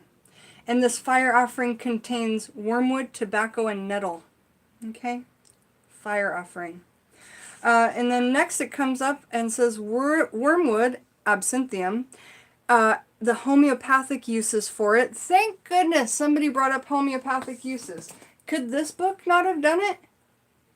You know, just because it's technically in the category of the poisons, but I don't really understand why. Because I'm not poisoned, and I've literally been drinking it and smoking it and using it in oils and workings and creams for 3 years. Me and this plant have been, like, inseparable. Really inseparable. And for those of you who I've shared that with, you know exactly what I'm talking about. When I share it with you, you're only getting a little bit. Wormwood, so helps homeopathic uses, spasms, vertigo, nervousness, sleeplessness, and hallucinations, which is funny because they say that it's a hallucinatory, that absinthe makes you hallucinate. However, homeopathically, we use it to treat hallucinations. Quite interesting. So next, we're on to another page in this book. It just talks about wormwood so much in this book. Now, they say for these healing things, you can do all these workings through these 1st, 2nd, 3rd, 4th, 5th, 6th, 7th gates. And they give you a bunch of things. Wormwood is at the 5th gate. The 5th gate's key is comprised of simple fiery offerings of wormwood and tobacco onto a campfire, cauldron fire, or onto charcoal. Little charcoal disc. I sell those on my Etsy. Just ask. It's down below in the description. Also, if you want to buy bundles of this in 8-ounce bundles, which is about this size, the listing is below in the description. Organic wormwood from this year's harvest. Okay, so this is the wordage you use. By the guardian of the 5th gate, when you're burning this. By the guardian of the 5th gate, the gate of power, the red star, and the inner fires, we call upon Wormwood, summoner of spirits and destroyer of parasites. Artemisia, Absinthium, guardian of the green fairy, we call upon you. Hail and welcome. Some wordage there that takes you through the 5th gate. And then now some wordage for the 7th gate and a 7th gate ointment, in fact, that contains wormwood. Now the 7th and final gate uses an ointment to open the way. You guys got to get this book and see all the... I mean, it's hard to explain in this video that's now closely becoming almost 2 hours, or by ends will it be. 7th gate ointment. Oil, beeswax, mandrake, which I also have and sell on my page, Domania, mugwort, wormwood, datura, and rose. That sounds lovely, actually. Wow. While this ointment should ideally be placed on the perineum point near the genitals, the attending priest or priestess can put a little in each participant's outstretched hands, and the individual can determine where best to put it. Other options include the soles of the feet or between the legs on the inner thighs. Do you guys know why hands, feet, and the inner thighs would be a good place to apply these ointments to? I'm not going to wait for answers, but please do think about it. Pause the video if you're watching this later. I always talk about this when we talk about essential oils, aromatherapy and such. The palms of your hands, the soles of your feet, one of the quickest ways to get essential oils and things into your bloodstream. Okay? So, that being said, the areas on your inner thighs, you have your lymph nodes there, right? Not lymph nodes, but your flushing zones. I think they're called. What are they called? Very, very good saturating area there, though. And we'll move along, and we'll go to the next page it's brought up, and that is page 260, where it says, Crafting the Green Devil's Vessel. You can craft a vessel for the spirit of the Green Devil in order for him to be present in these rites, much like you'd like to create an herbal homunculus via the bottle method. I was lucky in that. I acquired a skull-shaped bottle gifted to me from one of my friends. Ask a bartender if you can have those bottles from their bar. I filled it with herbs, mostly banes, and chanted the magical words of the Green Devil. Verde annus morte vivicium. My own Green Devil bottle was filled with the following herbs, freshly picked. Wormwood, mugwort, datura, black nightshade, enchanter's nightshade, monkshood, silver king Artemisia. Another Artemisia, I think. Mayapple, comfrey, hellebore, rue, and magical mushroom. To the mix, I added hyssop essential oil. It's one of the properties of purification from guilt. This acted as an important counterbalance for the banes. It's ideal to make this vessel on the dark moon, though I made mine on a full moon and then covered it for 14 days and dedicated it to the green devil on the dark moon. So the last and final is a section that it comes up and talks about wormwood for pages. And this is the last section in this book. And then after this, you'll be looking forward to this evening, me making one of my Patreon-only videos. It's actually my first Patreon-only video. But that'll give you all some time to sign up for Patreon until then. You get access to the videos even at $1 a month. If you're a Patreon, even at the lowest level of $1 a month, you get access to the videos. And that will be exclusively where I'll be doing my workings of any kind and readings of cards, oracle decks, etc. So I'm going to be making a crown out of this awesome wormwood tonight. And let's just talk about this last chapter in the Plant Spirit Familiar. You guys, this is just so amazingly fun. Hello, Dark Grave Dragon Fairy Dust. Nice to see you in the chat. I don't think we've seen you here before, so welcome. Okay, so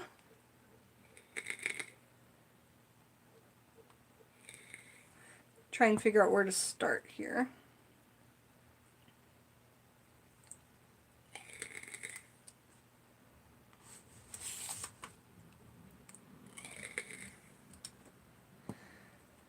In more traditional herbalism and botany, herba alba usually refers to Artemisia herba alba, or white wormwood, which is also known as the Rose of Jericho. So now we're adding another to the Artemisia family. We've already talked about sage. We've already talked about wormwood. We already talked about mugwort. And now we're talking about the Rose of Jericho, which a lot of us knew was in the sage family. Okay? A lot of us knew that this was in the sage family. But now we've got our Rose of Jericho in the mix. Okay? And this is called white wormwood. Yeah, what? Rose of Jericho? Yeah, white wormwood.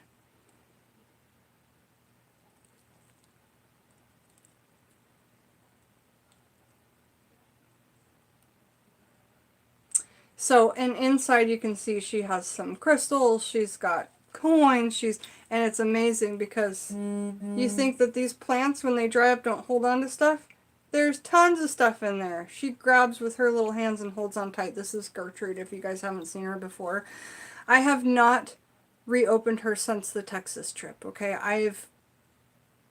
Everything was off. I've been off. I'm finally starting to get back on track.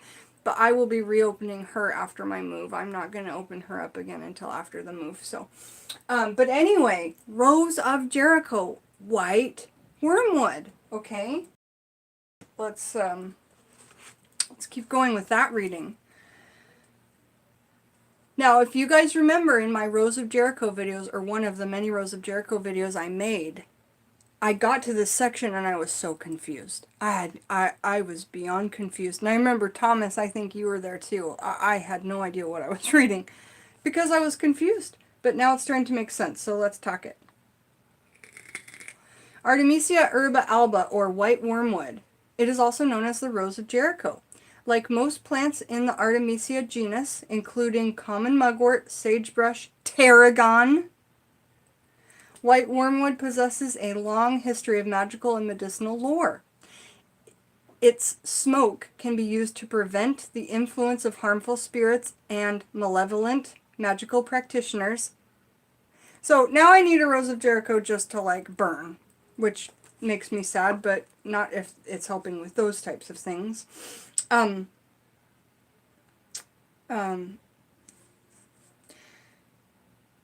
So, much like sage. Some believe that the smoke's effect is similar to that of cannabis. So, they're saying that if you smoked Rose of Jericho, that the effects would be similar to cannabis. I wouldn't I wouldn't know. I've not tried it, but I can say that this is kind of like a very mild cannabis. Okay. Medicinally, it's used for colds, coughs, indigestion, and most notably to kill parasites within the body. Did we know that at all? Did any of us know that that could be used medicinally for colds, coughs, indigestion, and most notably to kill parasites within the body? Wow. White wormwood is similar to the species of wormwood used in the drink absinthe. I'm so glad, Joyce. I'm so glad. Wormwood is mentioned several times in the Bible. And normally when they do Bible stuff in our books, I don't read from it. But I'm gonna when we talk about wormwood because I'm fascinated by it, to be quite honest. So if you don't care for it, just wait. I love you. I'm sorry. Oh my gosh, stop it. Now I'm embarrassed. Oh boy. Wormwood is mentioned several times in the Bible, but none more prominent than the book of Revelations, chapter 8, as the name of a star at the end of the world that turns the waters bitter and poisonous. So, chapter 8, the book of Revelations, wormwood is mentioned as the name of a star at the end of the world that turns the waters bitter and poisonous. And now I'll read from it. And the 7 angels which had the 7 trumpets prepared themselves to sound. The first angel sounded, and there followed hail, and fire mingled with blood, and they were cast upon the earth. And the third part of trees was burnt up, and all green grass was burnt up. And the second angel sounded, and as it were a great mountain, burning with fire, was cast into the sea, and the third part of the sea became blood, and the third part of the creatures which were in the sea and had life died, and the third part of the ships were destroyed. And the third angel sounded, and there fell a great star form, heaven, burning as it were a lamp, and it fell upon the third part of the rivers, and upon the fountains of the waters. And the name of the star is called Wormwood. And the third part of the water became wormwood. And many men died from the waters because they were made bitter. And the fourth angel sounded, and the third part of the sun was smitten, and the third part of the moon, and the third part of the stars. So as the third part of them was darkened, and the day shone not for a third part of it, and the night likewise. And I behold, and heard an angel flying through the midst of heaven, saying with a loud voice, Woe, woe, woe to the inhabitants of the earth, by reason of the other voices of the trumpet of the 3 angels, which are yet to sound. And that is Revelations 8, verses 6 through 13 of the King James Version, which is most commonly known as the Catholic Bible, is the King James Version. Okay? Some think wormwood here as synonymous to the Christian Antichrist at the end of the world, as depicted in Revelations. Others think of the book of Revelations as a mystic text, an allegory for an initiatory process, and not the end of the physical world. Each of these challenges, including the Star of Wormwood, is an intricatory experience toward experiencing the Gnostic light of heaven. You guys, if you don't know that phrase, the Gnostic light of heaven, please look it up. And I know, Thomas, you'll be into that probably, because aren't you into Gnosis and Gnostics?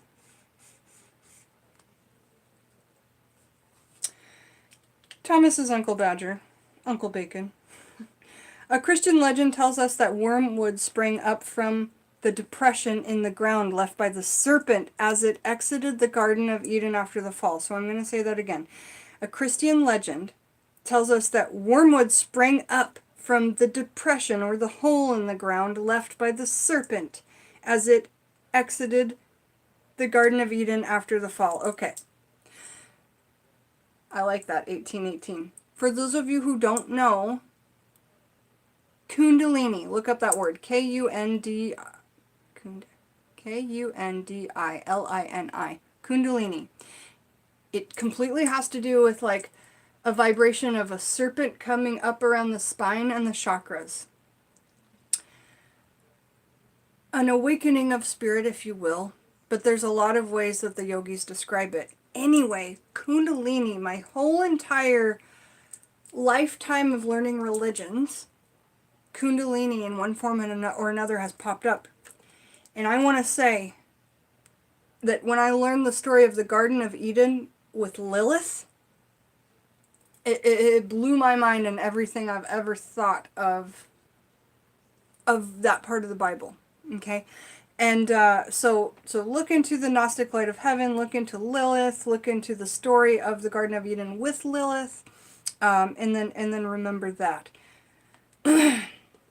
So Christian legends tells us that wormwood sprang up from the depression in the ground left by the serpent as it exited the Garden of Eden after the fall.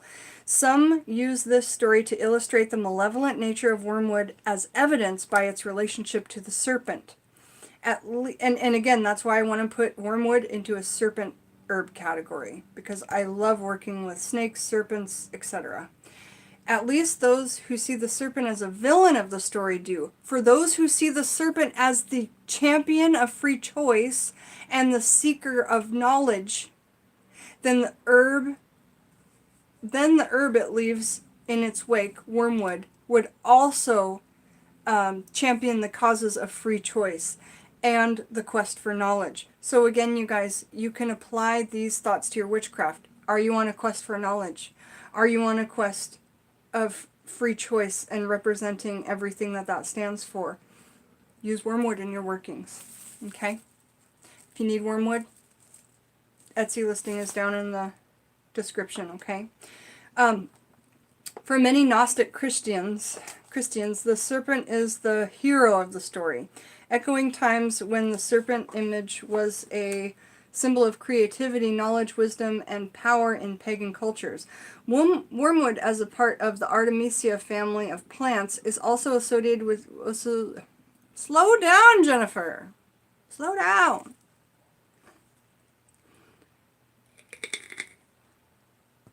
Wormwood, as a part of the Artemisia family of plants, is also associated with the Greek huntress and moon goddess Artemis, known by the Romans as Diana. Both forms, sorry, that was my little inner Julia child, both forms of this goddess are associated with light, mysteries, and witchcraft. What is witchcraft but the quest for the mysteries and secret knowledge? Artemis is the goddess of the wild woods, where the secrets of nature are kept.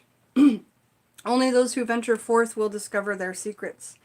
Another two plants that share the folk name Rose of Jericho with the herb alba. Another two plants that share the folk name Rose of Jericho with the herb alba, but are in fact totally different species, are Anastissia Heronhuntia and Selenigella lipidophilia. Both are known as the plant of resurrection. It is unusual for the fact that it can dry up like tumbleweed in a dominant state.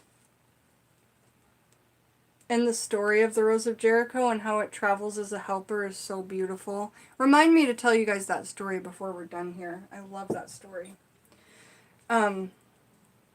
So, Rose of Jericho.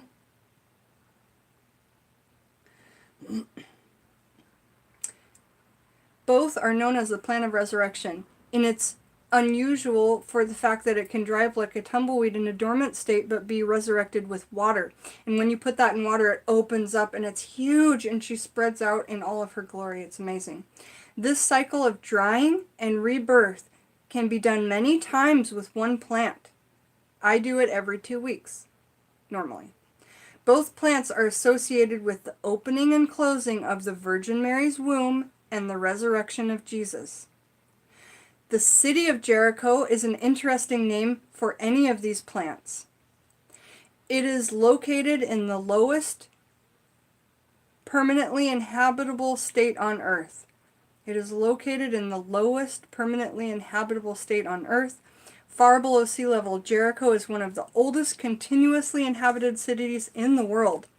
Currently part of the Palestinian territories, it is known for its many springs and is associated with ancient moon worship. I didn't know that. It's referenced in the Holy Bible as the city of palm trees. Alex! He's got to know that. He loves palm trees. Thus, in its desert region, Jericho is associated with life and rebirth. For our purposes, the magical spirit of Herba alba is more like the alchemist's spiritual version, though these other actual plants, through ritual use, can guide us on the quest for mastery over the elements and purity of spirit. But it is the ultimate ideal of the Herba alba, or that we are seeking. The Herba alba is ideal of the Herba alba that the Herba alba is the mysterious spiritual ingredient in all sacred brews. It is the secret ingredient of the Grille of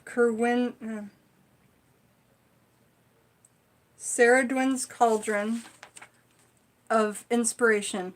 It is found in the soma and ambrosia of the gods. It is the porridge of the Dagda, the Kiaon of Demeter, and the hazelnut of the Celtic bards. It is the mysterious herb found under the water in the quest of Gilgamesh, the rose-like thorn that blooms beneath the sea, granting health, vitality, and immortality to the user.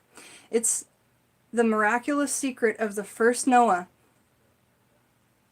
the Unaphism, who advises Gilgamesh. It restores us to the gods. According to some Hindu teachings, humans are like 7-leafed plants, referencing the 7 chakras. Not just as a system of energy anatomy, but as the process of growing consciousness through 7 steps. Only then do we bloom with the flower of the crown, and that's our connection to spirit, you guys, the crown chakra. The white flower dazzling with the thousands of suns. Some would describe this initiation process as pollination from higher divine forces. That's a beautiful writing. Pollination from higher divine sources. So we can truly bear fruit. Oh, beautiful. We have been touched by a force beyond us, but to be spiritually pollinated, we must first bloom. I'm going to cry. That's gorgeous writing. Our work, our effort, virtue, and magic all leads us to this blooming, but without a connection to a greater source of spiritual awareness, it is only one step. The blooming of the Herba alba is the preparatory work for this process. And I actually did bloom it, which is a beautiful thing. I mean, Alex and I, but I can do it again anytime I like, and so can any of you. It is at the midpoint where the white flower. We are spiritually pollinated, and we can grow the apple fruit of the red phase. In many ways, the apple tree of the biblical garden, or the Garden of Eden, is a great allegory for the stages of alchemy. Dark soil, white flower, and red fruit, with the potential for another tree in its seed. Ritual well for the Herba alba. To prepare for this ritual, you will need a large clear glass or a crystal bowl to be your well of light, the nexus point for the starlight of the Herba alba. A bowl made of clear natural substance is better than, and this is talking about getting your Rose of Jericho ready, and I might as well just talk all the way through it, you know, almost, might as well. Hey, if your son's into draconic magic, I sell dried dragon fruits in my Etsy shop. There's no listing, you just tell me if you need it. But I sell dragon fruits that are dried in my dehydrator, and you know how cool those are. I have yellow dragon fruits and red dragon fruits, and we do herbal workings right inside. They're so awesome. But yeah, I have some draconic themed herbs. So continuing with this well of light, find a glass vessel. So we're talking about the ritual of the Rose of Jericho, or the Herba alba, okay? To prepare for this ritual, you will need a large, clear glass bowl or a crystal bowl to be your well of light. The nexus point for the starlight of the Herba alba. A bowl made of a clear natural substance is better than an iron cauldron in this case. So I chose to put I drain Gertrude in this, and this was made for me with love by my husband in his pottery class. This is how I drain her, and I let the water go down in here. Remember, watch those Rose of Jericho videos, you guys. This water that you get from this, because you change the water every day, you keep that, and you keep that for resurrection. You keep it for cleansing. You keep it for exorcism. There's so many uses for this water, and I have some if you need some for sale. I can send you some Rose of Jericho water. It's absolutely fantastic stuff. And then when I go to open her up, I put her in her own special bowl.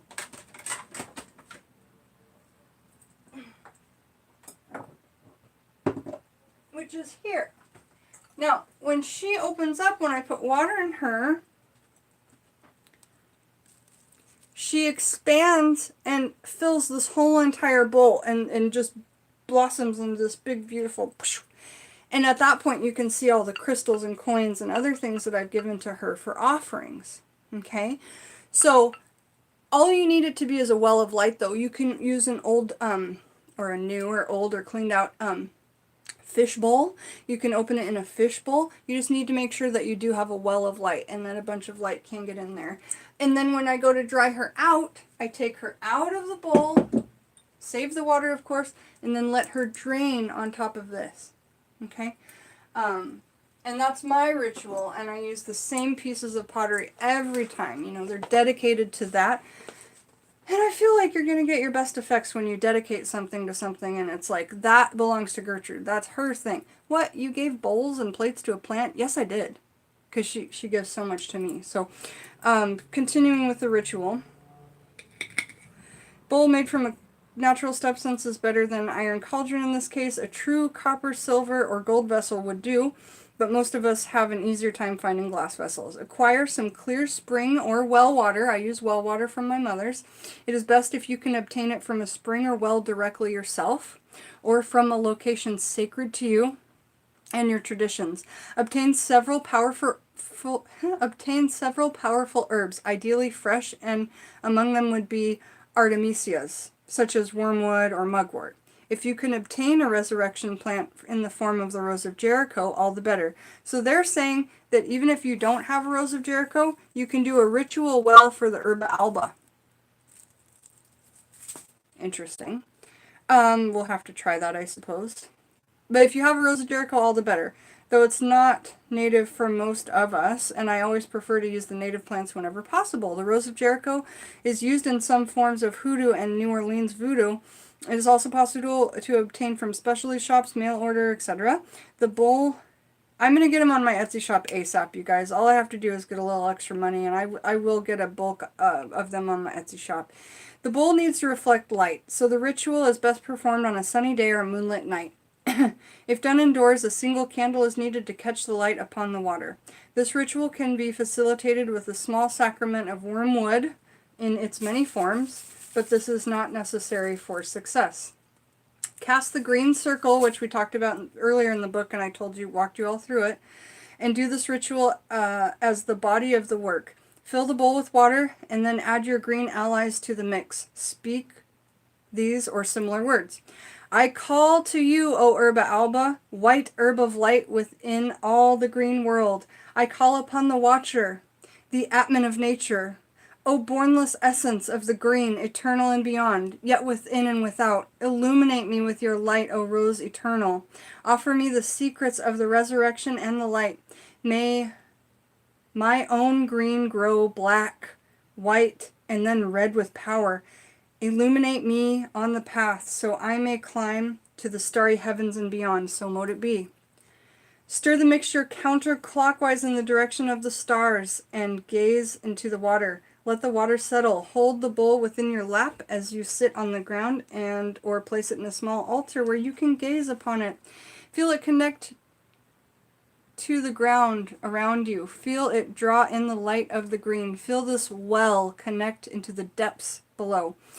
Feel it draw up the light of the stars, the stones, the metals within the earth. Feel the power build up in the bowl. Feel it reach up like a fountain, like a geyser, and feel it reach up into the starry heavens, past the moon and the sun, touching the northern stars. Feel their light also being drawn down into the well of the herba alba.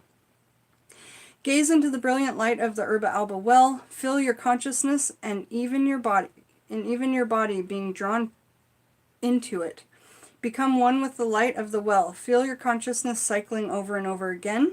Through the green of the middle world, through the dark light of the underworld depths, and up to the starry heavens and back down again. Become one with the eternal light that cycles endlessly through your life. You may receive your own insights and mysteries. When the experience is complete, thank the spirits who have aided you. Feel the cycle of the well slow down and stop, leaving you charged with charged waters and nothing more. You can ritually baptize yourself with the waters of the well at this time. Healing, empowering. Hold on. I lost my place. You can ritually baptize yourself with the waters of the well at this time, healing and empowering you to never forget the experience. I prefer the motion of the goblin cross pentacle, anointing the brow, left breast, right shoulder, left shoulder, right breast, returning to the brow. The baptism of the green and white is the own form of sacrament itself, preparing you for an even deeper gnosis. Meditate, journey, and commune as desired. Conclude and release the green circle as you normally would. And that is that. That is so much. So much on Wormwood. We finally got it figured out, though, and I feel so good. We read from all of these different books. Let me hold them up so that those of you who joined later can see all of the books that we read through today. Really good ones. Really good stuff. We talked about Rose of Jericho. We talked about Wormwood. We talked about mugwort. We talked about the similarities and the differences between them. Again, if you guys need to get your hands on some of this, my listing's in the Etsy down below. If you need anything else from me, honestly, anything, I have over 300 things that you can use in witchcraft workings that I sell to create with. One-of-a-kind oracle decks. Say you wanted a dinosaur oracle deck or a star-shaped oracle deck. I can create it for you. My Patreon below is where you need to be linked up to see the Patreon video I'm going to be putting out tonight. Tonight, when the moon comes out, okay, which is, we probably got about 5 or 6 hours till that happens, I'm going to be making this while the moon's out tonight. I also need to rest my voice. And then I'm going to be uploading it onto Patreon. And these are the Patreon-only videos I'm talking about. So my workings and my readings will be done there. Otherwise, you guys, I'll see you super soon. Thanks for joining me, Jen the Taxidermy Witch. I had such a nice time chatting with you guys today. Hey, Nina Soul, how are you? Nice to see you. Such a nice time chatting with you guys today and like finally figuring out what's going on with everything here. I have a beautiful day and I'll see you guys soon. All my love, Jen the Taxidermy Witch.